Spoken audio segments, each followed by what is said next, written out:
What if you look up a Bible word and the dictionaries disagree? I'm not talking about Hebrew or Greek. I'm talking about good old down-home English. The language in which my fathers lied. The language in which the pilgrims cried. The language I learned at Mountainside Christian Academy in Scroon Lake, New York, between about 1988 and 1993. And I'll give an example that a YouTube viewer just sent me. It's the word passenger. I am a passenger right now. I carpool with my buddy Jim to our regular ultimate frisbee game each week. We've done it for years. It's pretty much the only exercise I can find time for, though occasionally I get to play on Saturday mornings too. I'm what's called a handler, like a quarterback, a player whose job it is to make artful and accurate throws to open receivers, and Jim is my favorite receiver, just for the YouTube record. I must say thank you to Jim for frequently letting me load up in his Chevy Silverado to drive to the nice high school stadium where we play under lights each week. We always have a nice time talking theology or business or ultimate when I am a passenger in his truck or when he is a passenger in mine. So back to the King James Version. Here's the passage that a viewer sent me. Before we get to what the dictionaries say, let me ask you, in these lines from the King James Version, what does passenger mean? This is from the famous chapter in Proverbs that contrasts Lady Wisdom and Dame Folly. A foolish woman is clamorous. She is simple and knoweth nothing. For she sitteth at the door of her house on a seat in the high places of the city to call passengers who go right on their ways. Whoso is simple, let him turn in hither. Pause the video now. Don't think too hard about this. Just tell me what passengers means in a context like this one. Actually, I will wait while you pause the video. I'll have to because you paused me, but I beg you not to silence me forever, but to unpause me because I have something interesting to teach you, not only about words in the King James Version, but about the way major English dictionaries commonly differ. Thank you for unpausing me. That is much appreciated. Let's look up this word passenger. Of course, you would never look this word up, right? You know what a passenger is. It's somebody who rides in a vehicle but is not driving it, like I just was. The foolish, adulterous woman is calling out to men who are riding on donkey carts they hired, ancient taxis, right? Isn't that the way you would take it? But isn't that maybe a little funny? Because why would she be calling to the passengers and not the drivers? I guess the passengers are higher status because they have money to hire drivers. I think most people would never notice that this is even possibly odd to use the word passengers here. I did not notice, and I read this chapter many times as a young man in the King James. Most people, I think, would just assume that ancient people talked a little bit funny and they'd go on with their enviable, non-nerdy lives, but not us. Oh, not us. We few, we nerdy few, we shall go once more into the breach, my friends. And normally, at this point in my investigation of some apparent oddity in King James English, I would look up the Hebrew word that this is translating in a responsible Hebrew lexicon. But I actually have something interesting to show you in English dictionaries first, like I promised. So let's turn to the English dictionaries. I will cover the 4 top English dictionaries I use all the time. Merriam-Webster, American Heritage, the New Oxford, which is on every Mac, and the Oxford English Dictionary. This is just half of it. What's the job of these dictionaries? It's to describe. Dictionaries describe a language as it is then spoken by a certain set of speakers so that those who want to understand that language and those who want to write or speak in that language can use it in a way that will be understood. This is important. People don't want to be snickered at. They don't want to be using words in a way considered erroneous by the standard bearers of that language, the elites, the journalists, the writers, the teachers, the employers out there. That's actually, too, why the word American appears in the title of at least 2 of these dictionaries, and why it kind of implicitly appears in the title of a third. It shows up in the word Webster, which is the last name of Noah Webster, America's greatest lexicographer, writer of dictionaries. Merriam is the last name of the brothers who bought the rights to Webster's An American Dictionary after Webster died. That's why the logo on the website says, since 1828. Even though the Merriams didn't come along until 15 years later. They subsequently revised Webster's work, and now we have Merriam-Webster. 3 of these dictionaries, then, tell you in their names that they are describing American English. They might note certain British usages, like the way Merriam-Webster notes that bloody in British English is informal and sometimes offensive, but they have to specify British for that sense of bloody. They don't need to mention, next to all the other senses, American any more than your grocery store, which has a sign for the ethnic food aisle or the Hispanic food aisle, any more than they need to have American food in big letters over all the other aisles. No, American is the default in the grocery store and in the dictionary. Describing American English is the assumed job of these 3 dictionaries: Merriam-Webster, American Heritage, and New Oxford American.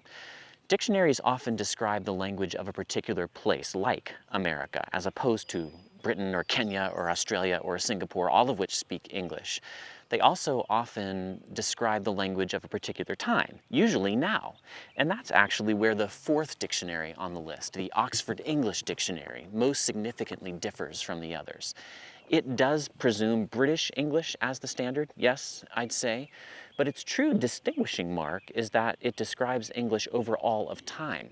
This is why I find it to be so valuable in my work on the King James Version. Users of dictionaries are usually wanting to know what a word means now, today, among writers and readers of English in a particular locale. So lots of contemporary dictionaries, like Merriam-Webster, include some archaic senses, but they label them as such. It's actually their job to notice when a certain word or sense hasn't been used in so long that it really probably ought to be left out of the dictionary altogether. Now back to passenger. If you do bother to look up this word you already know in all 4 of these dictionaries, you'll see that they actually disagree about passenger, and they do it in a way that will help you get a good snapshot of their overall tendencies. I'm going to admit right now that I have not kept a list of other examples like this, but I can testify that I have seen this repeatedly with other words. You know, what I'm about to show you regarding passenger happens with other words. Let's start with Merriam-Webster. I subscribe to this online. This dictionary lists as its very first sense something that surprised me. One who passes by, traveler, wayfarer. On the one hand, this makes perfect sense in the Proverbs passage that we started with. This means that Dame Folly is not calling out to men who are riding in passenger seats in cars that other people are driving. No, she's calling out to travelers, to wayfarers. This works much better in context than rider in a vehicle one is not driving.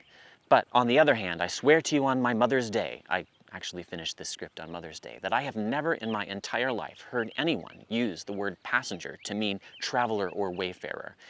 It's not incredibly far off. Passengers are typically traveling somewhere. They're travelers, even if they're just traveling to Walmart with Mom. But I've only ever heard the word passenger to be used to speak of people who are, again, riding in a vehicle that they are not driving. I just yesterday told someone in my family to open the passenger side door on my truck. I did not mean the traveler or wayfarer door. My truck is a 2004 GMC Yukon, and back then that kind of door came only on luxury vehicles. So I'm surprised to see this wayfarer sense listed first in Merriam-Webster. Listing a sense first usually means, though even after ponying up for a subscription I could not find the front matter to prove this, it usually means that the lexicographers regard this to be the most common sense of the word. How strange that they would say the most common meaning in American English for a word I use all the time is a sense that I've never heard in my whole life. Maybe I'm just D-U-M dumb. So I'm relieved when I turn to the American Heritage Dictionary and see that, though they include this sense I've never heard, they explain why I've never heard it. They label it archaic. I find myself wondering, however, if even this was necessary. This is a judgment call. I've read a lot of things in my 42 trips around the sun, well, starting after about the 5th trip. And I've been listening to people flap their English gums for all that time, too. If I've never encountered this sense of the word, maybe it's dead enough to just drop it out of the dictionary. Save the space, save the ink, save a tree, save the small bugs living inside the tree who don't speak English anyway. This is the judgment that was made by the happy peppy people behind the New Oxford American Dictionary, which is on my Mac. They don't even mention the traveler or wayfarer sense. It's the Oxford English Dictionary's job to mention old senses, and it surely does, giving a person who passes by or through a place, especially a traveler on foot. And look how it expertly covers both place and time here by adding that this sense was chiefly Scottish in later use, but is now obsolete. In the judgment of 3 out of the 4 major dictionaries that I check all the time, 2 of which are paid services, and including the most eminent and respectable English dictionary in the entire galaxy, the sense of passenger that is used by the King James translators here is somewhere between archaic and not worth mentioning. Each of these dictionaries has done what I have seen each of them do many, many times. Merriam-Webster holds on to senses far too long, and it ranks them far too high. I am certain that I have seen them do this before, several times making a sense totally ignored by other dictionaries, their top sense. When my major dictionaries differ, this is characteristic of Merriam-Webster. American Heritage holds on to senses too long too, but they have always been more sensitive in my experience, in their very structure actually, to current usage because they use a usage panel, a group of specialists that they call on to vote on disputed uses or senses. Actually, John McWhorter told me privately that the AHD has closed up shop and that his usage panel duties there have been shuttered. I was super bummed because I had hoped that he could get a red-headed specialist in biblical and theological jargon onto the AHD usage panel. Alas, my dreams were crushed. The last AHD edition came out in 2011. Who knows if there will be another. The AHD, anyhow, was conservative and kept this sense, but did mark it as archaic. When my major dictionaries differ, this is characteristic of the American Heritage. Knoweth, New Oxford, was lean and lithe like a graceful lexicographer ballerina. It's a little-known not fact that many ballerinas retire on their 30th birthdays and go into lexicography or library science. That's why both lexicographers and librarians, female ones, wear their hair in buns, which is also a not fact for you to not know. Anyway, the NOAD, New Oxford, did its job. It describes English as it now is in America. When my major dictionaries differ, this is characteristic of the New Oxford American. And of course, the Oxford English Dictionary did its job too. There are times when I think even the venerable OED is behind the times because it is such a massive work that some of its entries were actually completed many decades, even up to a century ago. I'm not kidding. Their website, which I use practically every day, even multiple times a day, actually tells you on any given entry when that entry was last updated. Am I a nerd, folks? I demand to know. Am I a word nerd? I magnify mine office. I think I am. But with passenger, the Oxford English Dictionary nailed it. When my major dictionaries differ, this is characteristic of the Oxford English Dictionary. I trust it. These lexicographers do not just good work, but great work, the best work. I smiled writing this script because I am so blessed to live in a culture that can produce and sustain a project like the Oxford English Dictionary.